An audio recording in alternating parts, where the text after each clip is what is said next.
बिस्मिल्लाहिर्रहमानिर्रहीम और अस्सलाम वालेकुम। 19 जुलाई और पाकिस्तान में हफ्ते की शाम। आज की अहम तरीन खबरों में सबसे पहले खैबर पख्तूनख्वा में सेनेट के इलेक्शन और सूरत हाल की संगीनी।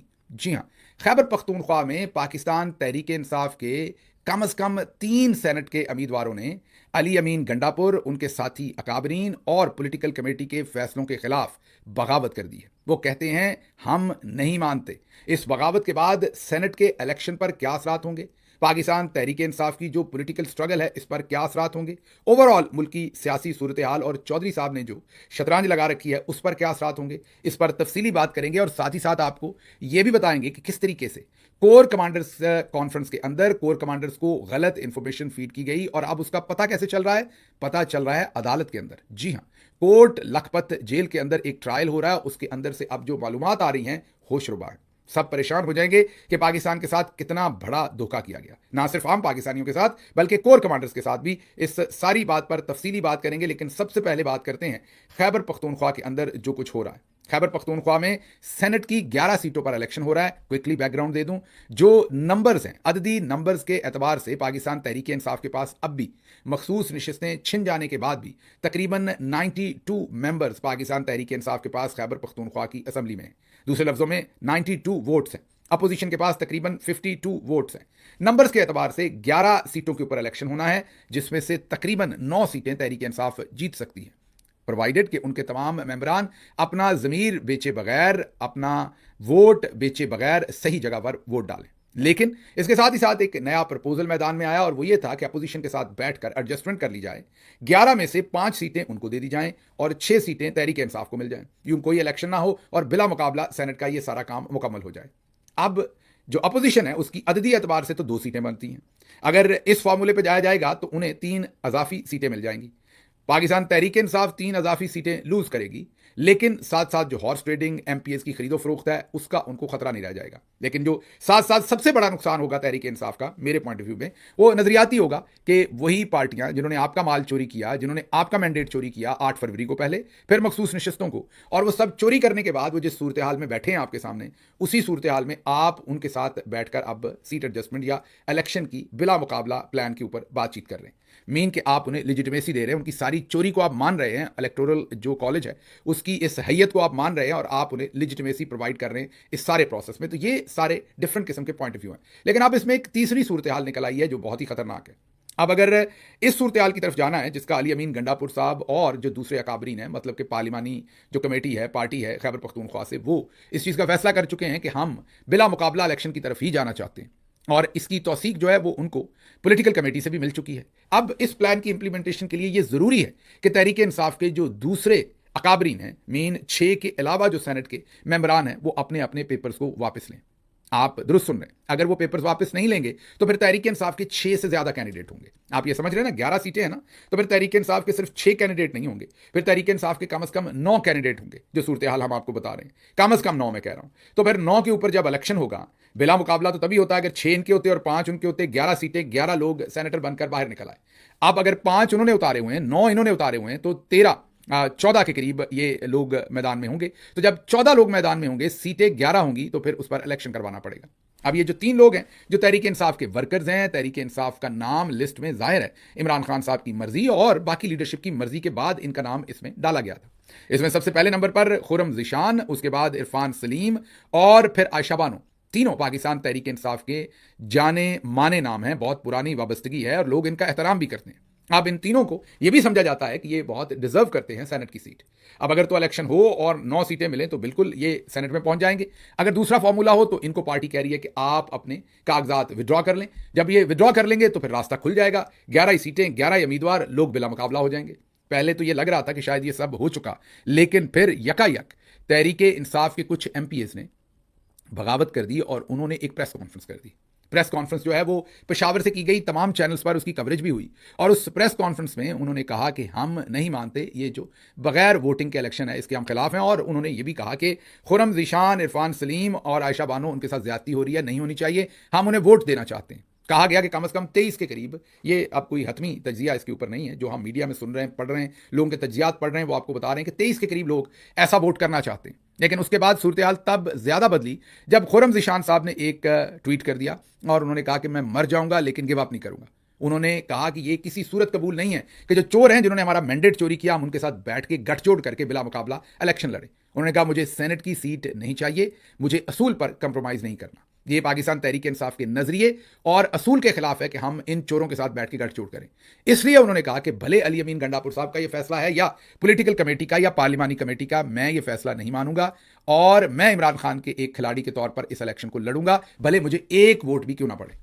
उनका कहना यह है कि जब तक हम पेपर्स वापस नहीं लेते तो ये इलेक्शन बिला मुकाबला नहीं हो सकता। तो हम मैदान में इन चोरों का मुकाबला करना चाहते हैं। हमें पता है कि हमने हार जाना है, हमने सेनेटर नहीं बन सकना, लेकिन हम फिर भी इनको ये लेजिटिमेसी नहीं देना चाहते, हम इनके साथ मुकाबला करना चाहते हैं।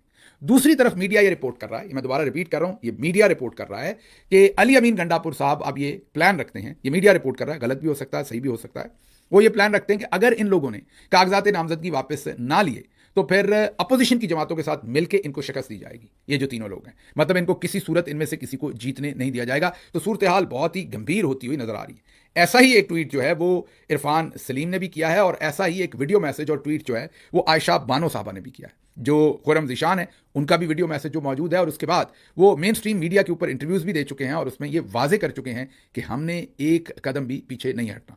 अगर सोशल मीडिया को देखें या रैंक एंड फाइल के अंदर आम वर्कर की राय देखें तो वो खुर्रम ज़ीशान, इरफान सलीम, आयशा बानो को काफ़ी ट्रैक्शन देगी। मतलब कि वर्कर्स में भी एक खासा ग्रुप जो है, ग्रुप का मतलब कोई ग्रुप नहीं, मैं नंबर ऑफ वर्कर्स की बात कर रहा हूं कि ओवरऑल परसेंटेज में आप देखें तो एक सिग्निफिकेंट परसेंटेज जो है या शायद ज़्यादा बड़ी परसेंटेज जो है वो इनके पॉइंट ऑफ व्यू को सपोर्ट कर रही है। अब अगर ये इसी तरीके से जारी रहे, इनको चौधरी साहब ने ना मना लिया या किसी और चमक धमक ने इनको ना मना लिया या पार्टी डिसिप्लिन के आगे इन्होंने सरनगू ना कर दिया, जो भी उसकी वर्डिंग हो बाद में, जिस भी तरह से वो चीज़ इख्तिताम पजीर हो, अगर तो ये बैठ गए फिर तो बिला मुकाबला, अगर ये ना बैठे तो फिर मुकाबला होगा।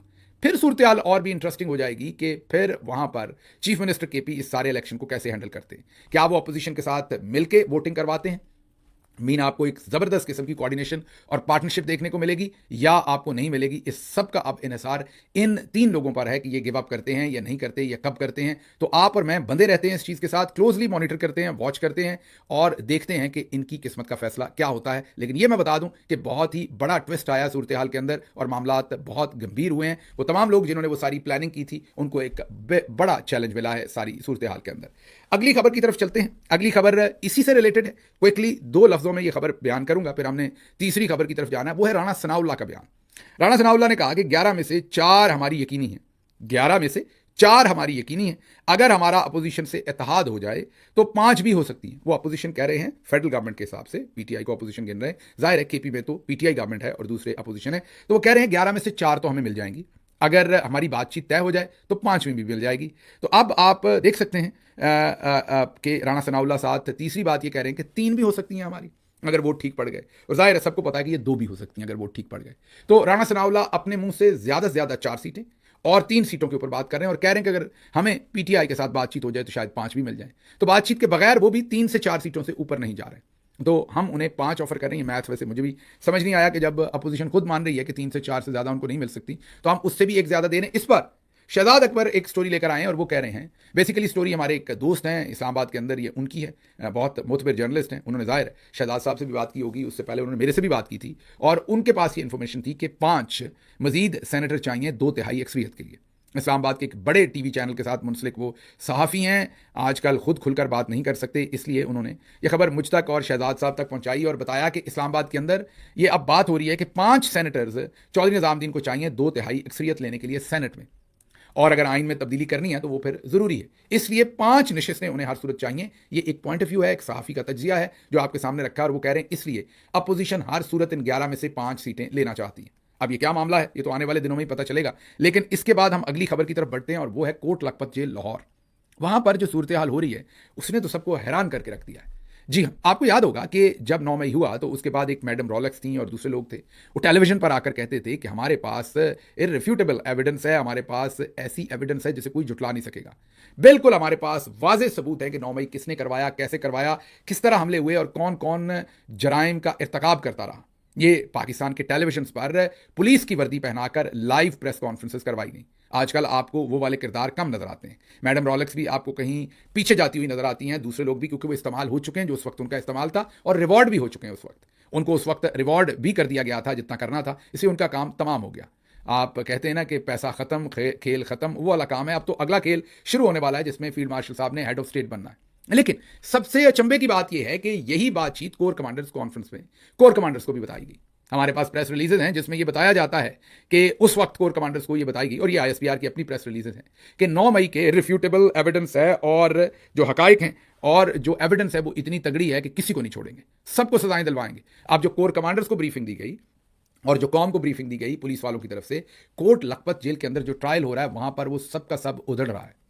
कच्चे दागों से की हुई सिलाई जो है वो उधड़ रही है, और किसी को समझ नहीं आ रही कि अब अपना नंगा सतर कैसे ढांपें। जब वकला ने जिरा शुरू की है, क्रॉस क्वेश्चनिंग शुरू की है, और बुरहान अली मौजम जैसे वकील जब टूट टूट कर हमले कर रहे हैं उनके ऊपर जिन्होंने झूठी गवाहियां देनी थी, तो एक एक करके तमाम गवाह जो हैं वो लीरो लीर हो रहे हैं। लीरो लीर, लीर पंजाबी का एक एक्सप्रेशन है, मतलब कि टुकड़े टुकड़े हो रहे हैं।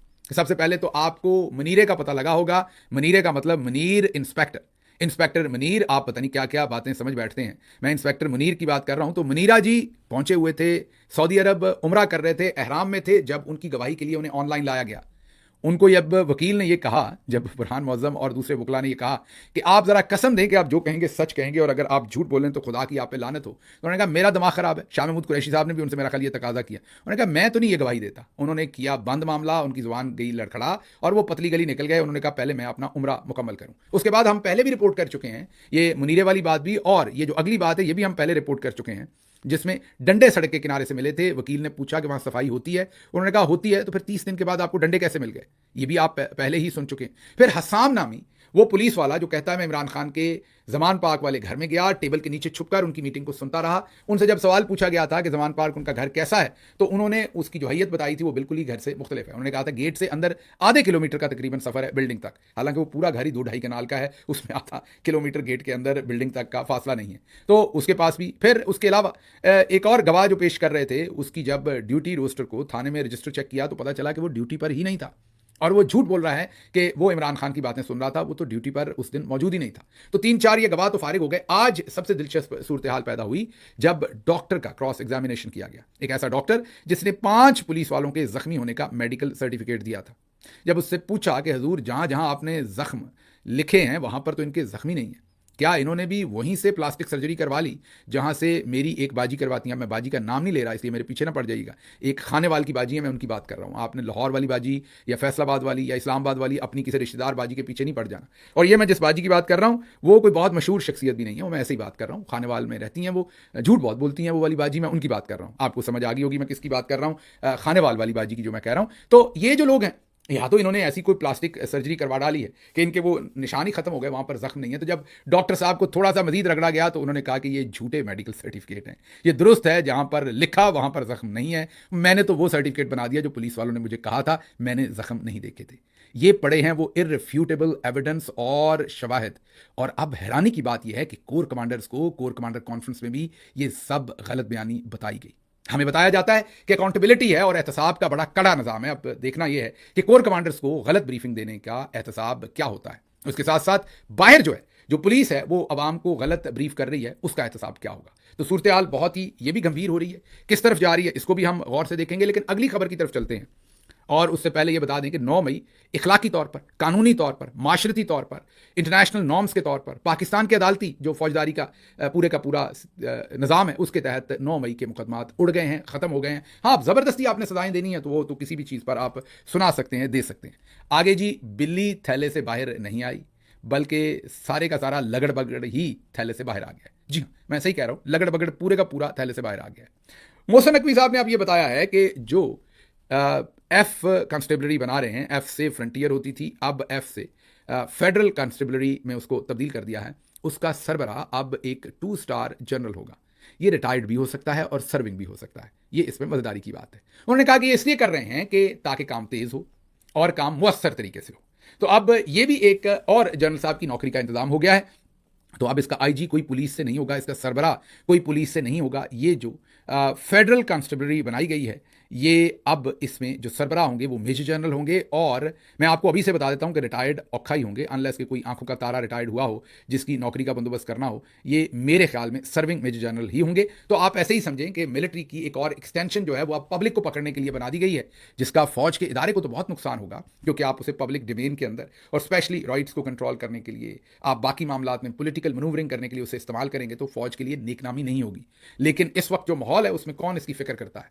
तो मोहसिन नकवी साहब ने अब इकरार कर लिया है कि ये जो नई फोर्स बनाई गई है इसको मेजर जनरल साहब जो हैं वो हेड करेंगे। तो जो हम आपके सामने बात कर रहे थे उसमें सच्चाई है। इसके साथ साथ ये सिर्फ फेडरल कांस्टेबलरी नहीं, बल्कि इसके साथ साथ जो दूसरी फोर्सेज हैं, जो स्काउट्स हैं या रेंजर्स हैं या दूसरी हैं, उन पर भी इसी तरीके से जो हेड्स हैं उनको सर्विंग मेजर जनरल या रिटायर्ड मेजर जनरल को लगाया जाएगा। तो ये बहुत ही इंटरेस्टिंग सिचुएशन डेवलप हो रही है। आने वाले दिनों में देखते हैं इसका क्या होता है, अब ये किस तरीके से ब्रूटली अवाम के खिलाफ इस्तेमाल की जाती है उनकी आवाज़ दबाने के लिए।